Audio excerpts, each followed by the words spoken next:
Salut à tous, j'espère que vous avez passé une bonne semaine. Pour la vidéo de ce week-end, on va vous présenter deux machines. C'est deux combinées raboteuses dégauchisseuses.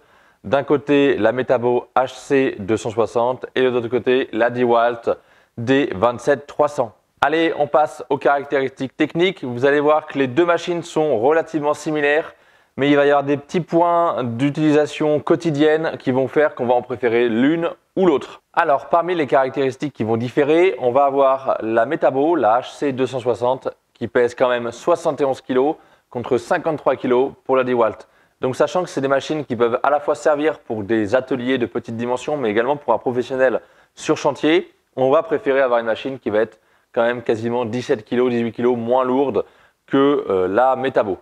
Ensuite, la Metabo, quant à elle, fait 2200 watts au niveau de la puissance avec une vitesse de rotation de l'arbre à 6500 tours minute contre 2100 watts pour la DeWalt avec une vitesse de rotation à 6200 tours par minute. Encore une fois, la Metabo est à son avantage au niveau de la longueur des tables de dégauchissage puisqu'elles font 1040 mm par 260 contre 1000 par 260. C'est pas grand chose, c'est quand même 4 cm de longueur en plus pour la Metabo. Cela dit, au niveau des caractéristiques générales, la largeur reste la même et on va voir tout de suite ce qui est de la hauteur de rabotage. Au niveau de la partie rabotage, c'est la DeWalt qui va être à son avantage puisqu'on va avoir une dimension de la table de rabotage en 500 par 260 contre 400 par 260. Sachant que la DeWalt a en plus des rallonges qui permettent en fait au bois de venir s'appuyer un peu plus longtemps, ce qui va être vraiment top quand on va faire des passes en série, on va pouvoir envoyer d'un côté, aller chercher, etc. Pour ce qui est de la hauteur de rabotage, les deux se limitent à 160 mm, ce qui pour des machines qui sont semi-stationnaires est déjà pas mal. Alors, les deux machines au niveau des matériaux vont être conçues complètement différemment et ça explique la différence de poids notamment puisque la Metabo qui fait 71 kg, elle a des tables en fonte d'aluminium. On va se rapprocher plus du type de matière qui est utilisée sur les grosses machines stationnaires. Alors que de son côté, la DeWalt, ça va être un profilé aluminium. Donc en fait, c'est un profilé qui est creux tout simplement. Il y a une construction à l'intérieur pour que ça résiste au poids, au temps, etc. Mais c'est plus léger et en cas de choc, c'est quelque chose qui est moins modifiable ou moins rattrapable, par exemple, qu'une fonte d'aluminium comme sur la Metabo. Les deux machines sont équipées d'un arbre avec deux fers de coupe qui sont affûtables. Il existe des fers de rechange affûtables, etc. Et ensuite, on va avoir des petites différences, notamment la protection d'arbre. Sur la Metabo, il est en aluminium, alors que sur la DeWalt, ça va être un plastique. Voilà pour les plus grandes différences. Les deux machines sont équipées de roulettes qui vont pouvoir leur permettre un déplacement aisé soit dans l'atelier, puisqu'on a un atelier de petite dimension, soit sur chantier. Sur la Metabo, la montée-baisse va se faire sur le côté gauche, en bas. Sur la DeWalt, on va le retrouver en partie supérieure, ce qui peut parfois gêner la manipulation. Les deux machines sont équipées d'un démarrage sécurisé, c'est-à-dire qu'en cas de coupure de courant, la machine ne se relancera pas. Au niveau sécurité, c'est pareil, les deux machines sont bardées de capteurs qui font que vous ne pourrez pas avoir accès à l'arbre démarré en cas de rabotage si vous n'avez pas verrouillé les tables.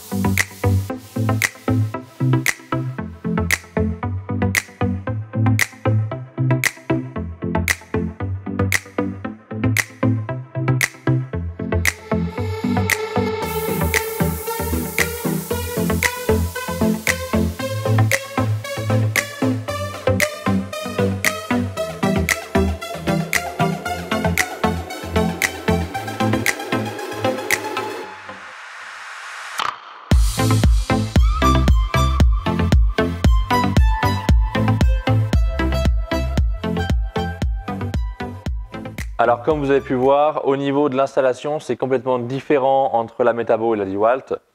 Néanmoins, je trouve qu'à l'usage, la Metabo est plus simple, il y a moins de pièces à revenir déclipser, reclipser, etc. que la DeWalt.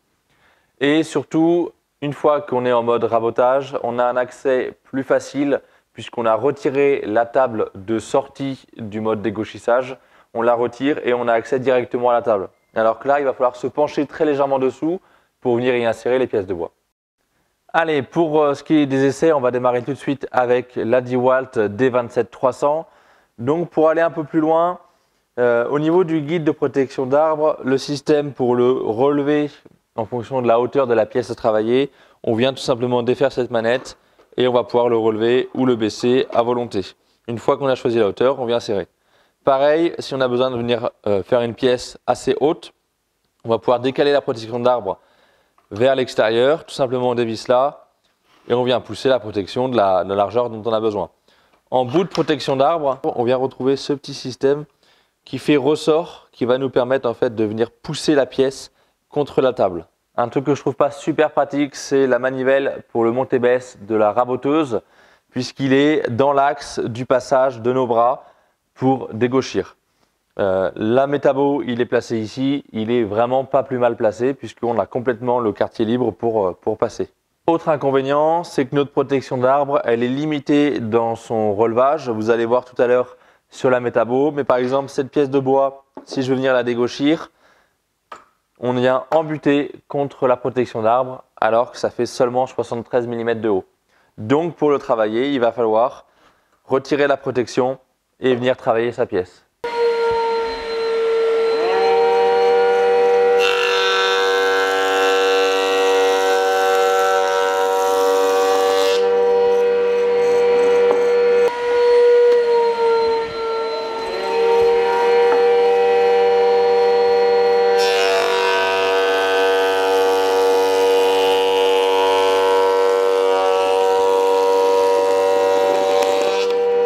Allez, je vous en parlais tout à l'heure sur la DeWalt, cette même pièce de bois qui fait toujours 74 mm, vous voyez qu'au niveau de la protection d'arbre, elle passe parfaitement sous la métabo.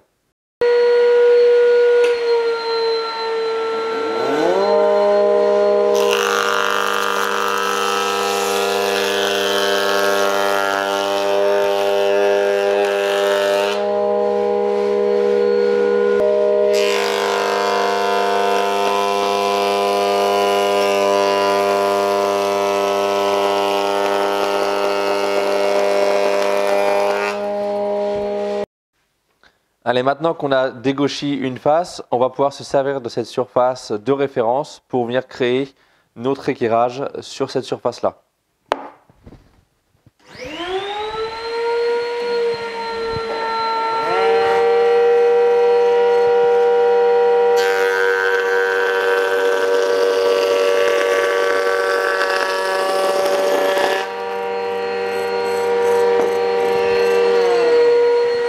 Allez, maintenant qu'on a vu la partie dégauchissage, on va passer au rabotage avec les deux machines. On va démarrer avec la métabo. Donc la métabo, on retrouve la manette de montée-baisse qui est ici, tout simplement, à actionner assez simplement. Alors les deux machines sont en montée-baisse avec 4 vis sans fin, donc une dans chaque angle de la table, qui sont reliées par une chaîne par le dessous, de sorte que en fait, les 4 vis, ça remonte en même temps. Donc on a le montée-baisse qui est ici. Ici, on va retrouver la graduation qui nous donne le niveau de la table par rapport au zéro. Donc là, par exemple, on est à 140 mm et on va venir remonter pour faire nos passes sur la même pièce de bois que tout à l'heure.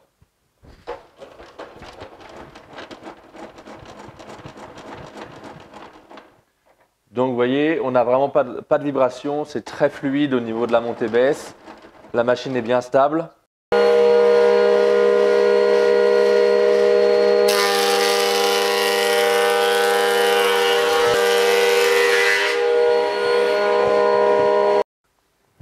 De la même manière que la métabo, on se retrouve avec 4 vis sans fin placées à chaque angle de la table de rabotage qui vont nous permettre, avec un système d'engrenage, de monter et descendre simultanément les 4 angles du même niveau.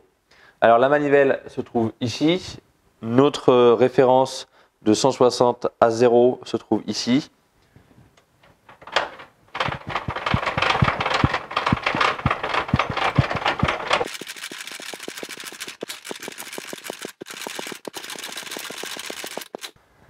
Alors cette manivelle elle est quand même nettement moins fluide que sur la métabo. par exemple ce support là qui est pas mal pour amorcer l'entrée.